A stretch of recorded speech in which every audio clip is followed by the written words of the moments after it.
विक्रमादित्य अब कोई साधारण मानव न था। उसने न केवल दंभिकासुर को हराया, बल्कि अपनी आत्मा की सबसे गूढ़ गुत्थी को भी सुलझाया। परंतु जैसे ही चंद्रकला प्रकाश में विलीन हुई, आकाश की दिशाएं फिर गूंज उठी। राजा विक्रम, तुम्हारी परीक्षा अभी समाप्त नहीं हुई। अब तुम्हें वहां जाना है जहां देव भी थर्राते हैं, यक्षलोक। एक प्राचीन सीढ़ी, आकाश से परे समुद्र के गर्भ में एक द्वार खुला। नीलवर्णी जल से बनी एक सीढ़ी जो ऊपर नहीं बल्कि आकाश के पार अंतरिक्ष की रहस्यमयी दिशा में जाती थी। विक्रम, क्या ये यक्षलोक की राह है? एक दिव्य स्वर। हां, लेकिन वहां केवल वही पहुंच सकता है जो अपने हर जन्म का भार छोड़ सके। क्या तुम तैयार हो? विक्रम ने अपने शस्त्र त्यागे, अपने राज्य का मोह छोड़ा और केवल एक कमंडल और चंदन धारण कर सीढ़ी पर कदम रखा। हर पग पर उसका शरीर हल्का होता गया और आत्मा एक दिव्य ज्योति में रूपांतरित होने लगी। यक्षलोक का प्रथम द्वार, भ्रम की घाटी। वह पहुंचा एक ऐसे स्थान पर जहां हर वस्तु उसकी इच्छाओं का प्रतिबिंब थी। वहां एक यक्ष खड़ा था। उसकी आंखें आकाश जैसी गहरी थीं। यक्ष, तुम जो देख रहे हो वो सत्य नहीं, तुम्हारा भ्रम है। यहां हर कोई वही देखता है जो देखना चाहता है। अब बताओ विक्रम, तुम्हारा सत्य क्या है? विक्रम, मेरा सत्य मेरी आत्मा है, बाकी सब मोह है, भ्रम है। जैसे ही ये शब्द विक्रम के मुख से निकले, भ्रम की घाटी विलीन हो गई और यक्ष सिर झुकाकर अदृश्य हो गया। दूसरा द्वार, काल की झील। एक शांत झील जिसकी सतह पर विक्रम ने अपने हर जन्म की झलक देखी। राजा, राक्षस, दास और संत। एक स्वर गूंजा, यदि तुम्हें यक्ष लोक जाना है तो इन सब जन्मों को क्षमा करो, स्वयं को भी। विक्रम ने आंखें मूंद ली और कहा, मैं हर उस रूप को स्वीकार करता हूं जो मैं था, जो मैं हूं और जो मैं बनूंगा। झील शांत हो गई और द्वार खुला। यक्षलोक अब समीप था, पर वहां जो उसका स्वागत करेगा वह कोई साधारण यक्ष नहीं, वह था यक्षराज आलोक, जिसके पास ब्रह्मांड की 7 भूली हुई कथाएं हैं और एक चेतावनी। जो यहां आया वह दोबारा वैसा नहीं रहा।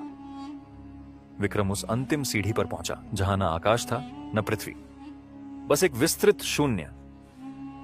और उस शून्य के मध्य एक दिव्य सिंहासन, रत्नों से जड़ा, जिसके चारों ओर आकाश गंगाएं घूम रही थीं। वहां विराजमान था एक अद्भुत प्राणी, स्निग्ध स्वर्ण वर्ण त्वचा, लंबे श्वेत केश, आंखें ऐसी मानो ब्रह्मांड की गहराइयां उनमें समाई हों।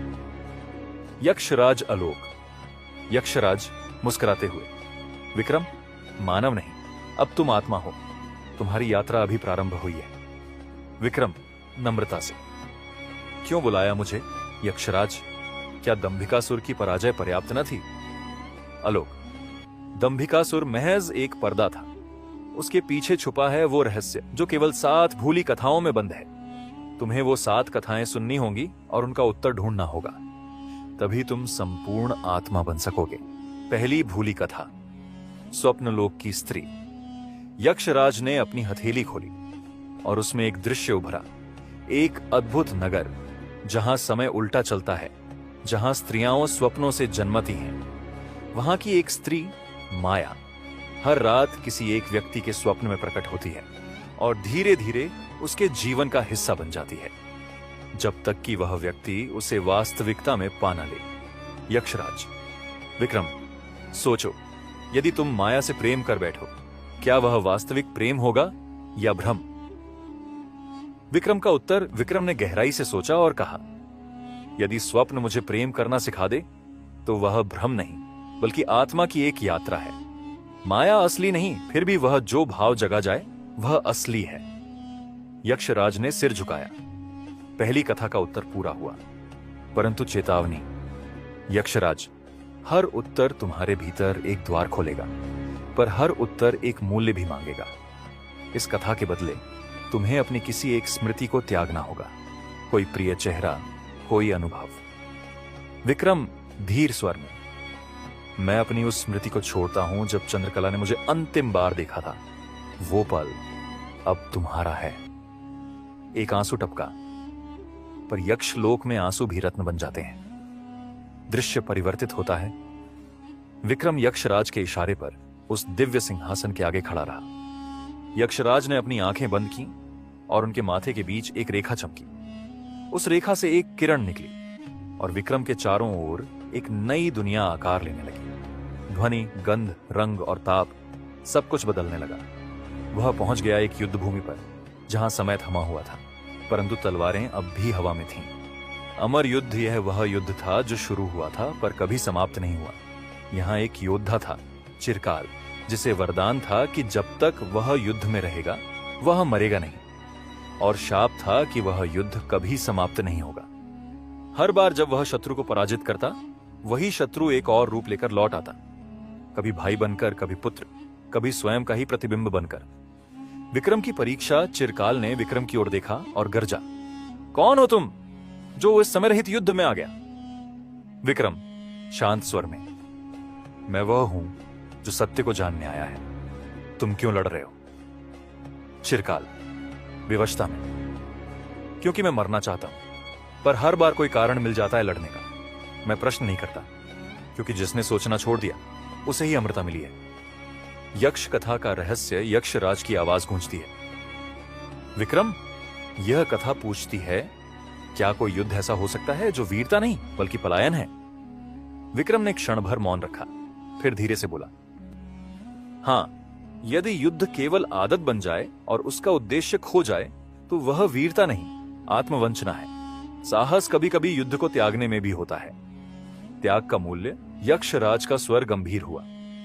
इस उत्तर के बदले तुम्हें त्यागनी होगी अपनी कोई शक्ति, एक ऐसी शक्ति जो तुम्हारे अस्तित्व का हिस्सा बन चुकी है।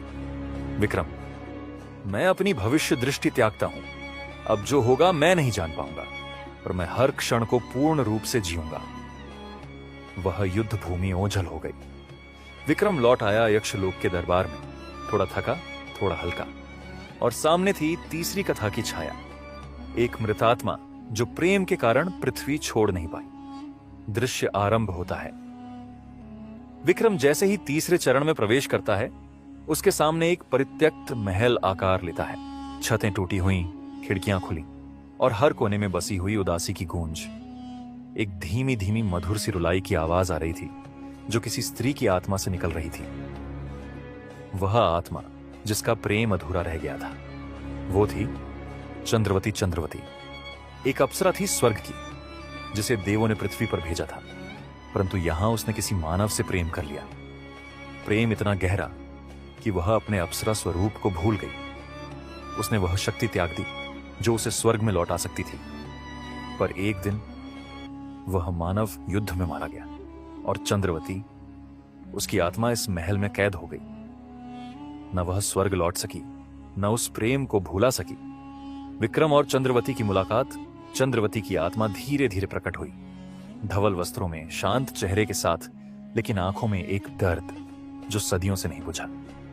चंद्रवती, क्यों आए हो यहां राजन? क्या तुम मेरे प्रेम को न्याय दोगे? विक्रम, मैं सत्य को जानने आया हूं नाई। क्या तुम बांधी हुई हो या तुमने खुद को बांध लिया है? चंद्रवती चौंकी। सदियों में किसी ने ऐसा प्रश्न नहीं पूछा था। यक्ष की तीसरी गुत्थी यक्षराज की गूंजती आवाज आती है, प्रेम जो मुक्त न करे वह प्रेम है या मोह? विक्रम मौन हो गया। चंद्रवती की आंखें उसकी ओर टिक गईं। कुछ क्षण बाद वह बोला, जिसे प्रेम कहते हैं वह स्वतंत्र करता है, जो बांधे वह स्मृति बन जाता है और स्मृति मोह बन जाती है। चंद्रवती, तुम्हारा प्रेम अमर है, पर तुम उसे बांधकर स्मृति बना चुकी हो। उसे मुक्त करो। मुक्ति का क्षण चंद्रवती की आंखों से आंसू बहने लगे। उसने अपने प्रिय की एक पुरानी अंगूठी उठाई और उसे उस महल के दीपक की लौ में समर्पित कर दिया। जैसे ही लौ चमकी, चंद्रवती की आत्मा प्रकाश में विलीन हो गई और वहां रह गया बस एक शांत कमल का फूल। वापसी और संकेत, विक्रम पुनः लौटा सिंहासन के पास। अब उसकी आंखें अधिक गंभीर थीं, 3 गुत्थियां सुलझ चुकी थीं और अब सामने थी अगली। एक नगर जो हमेशा जलता है पर कभी भस्म नहीं होता। विक्रम जब अगली गुत्थी की ओर बढ़ता है तो एक भयंकर गर्मी उसकी त्वचा को चीरने लगती है। चारों ओर धुएं का गुब्बार है, हवा में राख तैर रही है और दूर से दिखता है एक नगर जो आग में घिरा है पर फिर भी ध्वस्त नहीं हुआ। यह थी अग्नि नगरी, ज्वालापुरी। यह नगर कभी अत्यंत समृद्ध था, स्वर्ण मंदिर, भव्य महल, ज्ञान और शक्ति का केंद्र। परंतु एक दिन एक त्रासदी घटी। नगर की राजकुमारी आर्या ने एक साधु को अग्निदान में झुलसता देखा, जिसे राज्य के कुछ लालची पुजारियों ने बलि स्वरूप चढ़ाया था। राजकुमारी ने विरोध किया, परंतु उसे ही धर्मद्रोही कहकर नगर से निकाल दिया गया।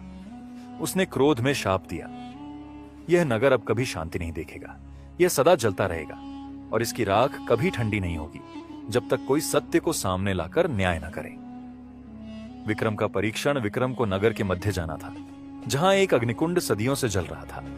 एक वृद्ध रक्षक वहां बैठा था, आंखें धुएं से लाल, लेकिन प्रतीक्षा में।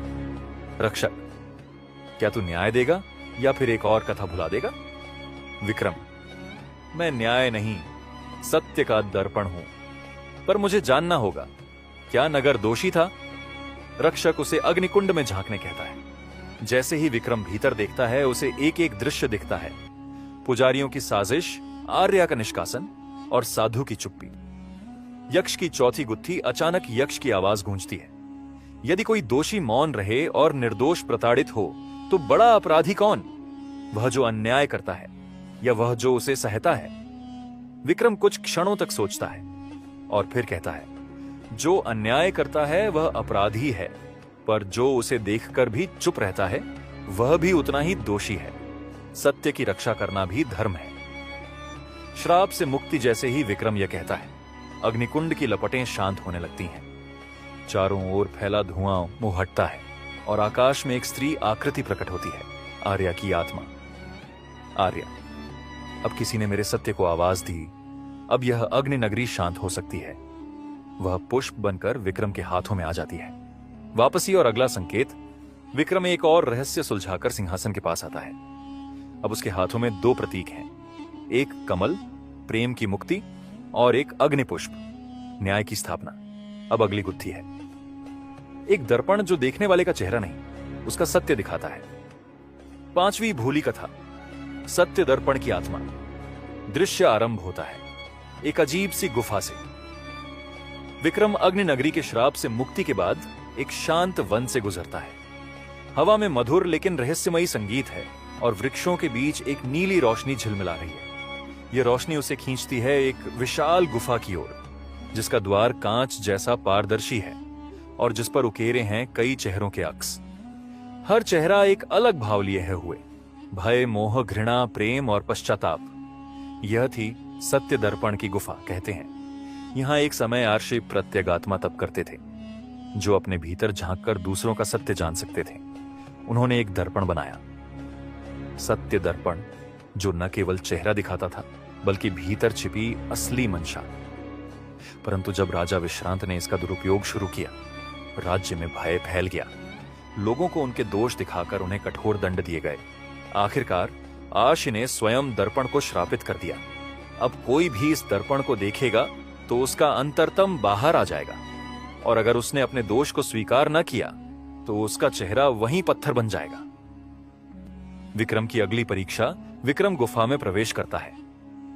एक अंधेरे कक्ष में वह पाता है वह दर्पण, सफेद धुंध से घिरा हुआ, और उसके आगे कई पत्थर के पुतले, जिनके चेहरे डर, शर्म, अहंकार और घृणा में जमे हुए हैं। दर्पण की आत्मा बोलती है, विक्रम, यदि तू सच्चा है तो स्वयं को देख और कह, तू कौन है? विक्रम का उत्तर। विक्रम दर्पण की ओर देखता है। पहले उसमें उसका ही चेहरा दिखाई देता है, फिर एक के बाद एक दृश्य उभरते हैं। उसका क्रोध, युद्धों में किया गया वध, राजनीति में किया गया छल, और साथ ही उसके त्याग, करुणा और न्याय। विक्रम शांत स्वर में कहता है, मैं कोई पूर्ण नहीं। मैंने अंधकार भी जिया है और प्रकाश भी, पर मैं हर दिन बेहतर बनने का प्रयास करता हूं। मैं वही हूं जो अपनी त्रुटियां स्वीकारता है, और वही मेरी शक्ति है। दर्पण शांत होता है। दर्पण की आत्मा प्रसन्न होती है। जो अपने दोष को स्वीकारे वही सच्चा राजा है। तेरी अगली गुत्थी है सत्य से परे, जहां भावनाएं भ्रम बन जाए। विक्रम को मिलता है एक कांच, जो भविष्य में रहस्य खोलने के लिए आवश्यक होगा।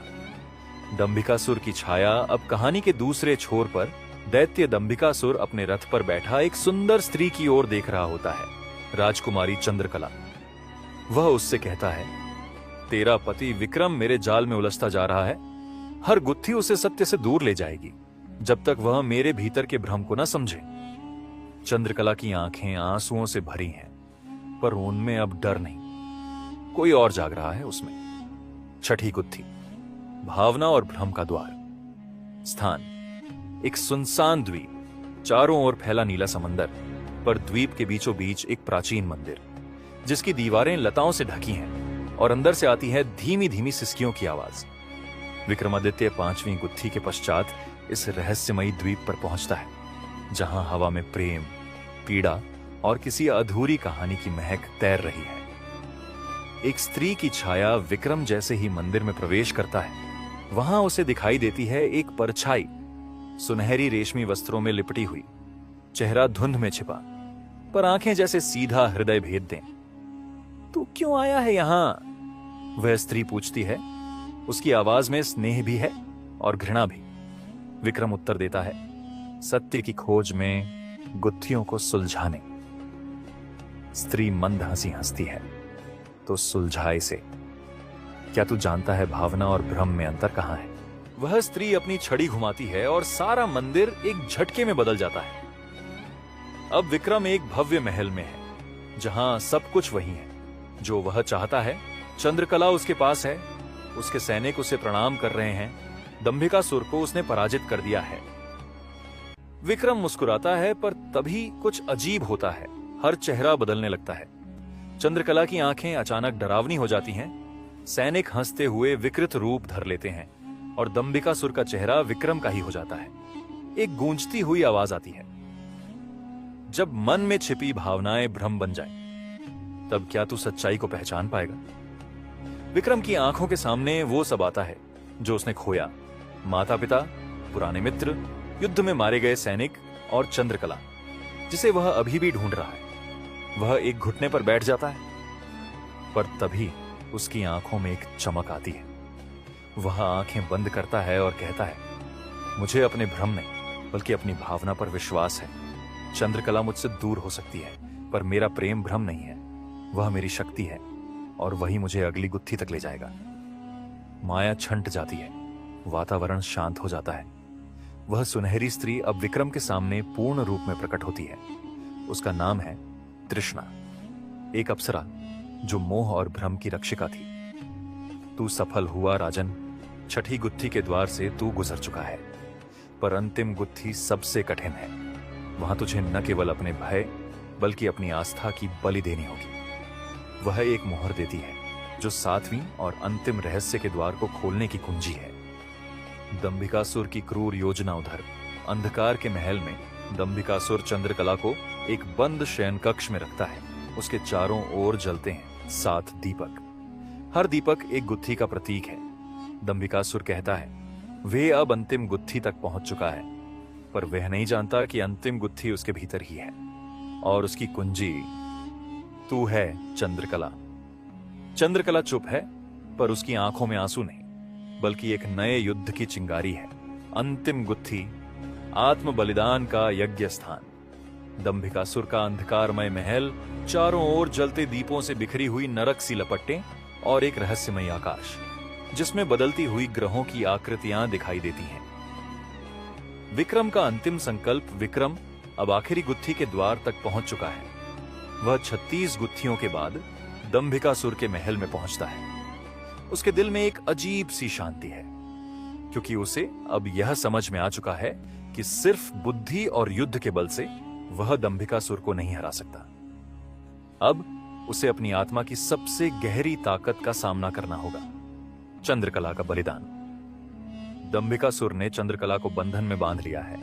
उसके चारों ओर जलते दीपक अब और अधिक काले हो गए हैं। उनकी लपटें विक्रम को चिढ़ा रही हैं, यहां तक कि उसके दिल की धड़कन तेज हो रही है। दंभिकासुर का हास्य गूंज रहा है।